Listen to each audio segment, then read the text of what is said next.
ఇక ట్రంప్‌కి సీన్ సితారే అవుతది. తను మూడోసారి ఎన్నిక కావాలంటే రాజ్యాంగ సవరణ జేయాలి. అది ఇక అతని వల్ల గాదు. ఎవడు మాటినడు.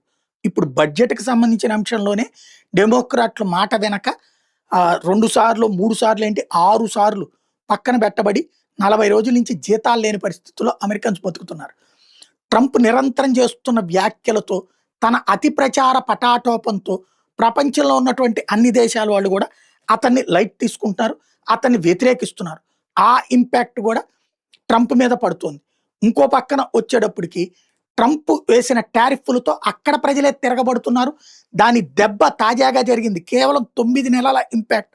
ఇప్పుడు జోహ్రాన్ మందాని న్యూయార్క్ సిటీ మేయర్‌గా గెలవడం, మైకీ షిరెల్ న్యూజెర్సీ గవర్నర్‌గా గెలవడం, అబిగైల్ స్పాన్బర్గర్ వెర్జీనియాలో తొలి మహిళా గవర్నర్‌గా గెలవటం వీళ్ళందరూ ట్రంప్‌కి వ్యతిరేకమే. జే జోన్స్ వెర్జీనియా అటార్నీ జనరల్. ఈ 4 విజయాలు కూడా ట్రంప్ పార్టీ ఫెయిల్ అయ్యి డెమోక్రాట్స్ పార్టీ సక్సెస్ అయింది. వాస్తవంగా బైడెన్ అక్కడ ప్రస్తుతానికి మతిస్థిమితం లేనోడు. కమలా హ్యారిస్ ఏమి లీడ్ చేయట్లేదు. కానీ ఇది డెమోక్రాట్ల విజయం అనే కంటే కూడా ట్రంప్ అపజయం.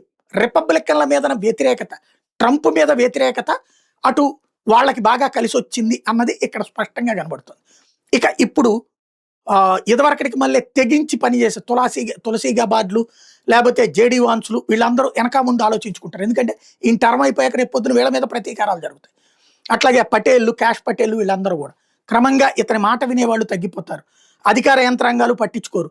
ఈయన కఠినమైన ఆర్డర్లు వేసినా సరే పట్టించుకోరు. ఇక క్రమంగా ట్రంప్ మరొక బైడెన్గా మారే పరిస్థితి ఉంటుంది.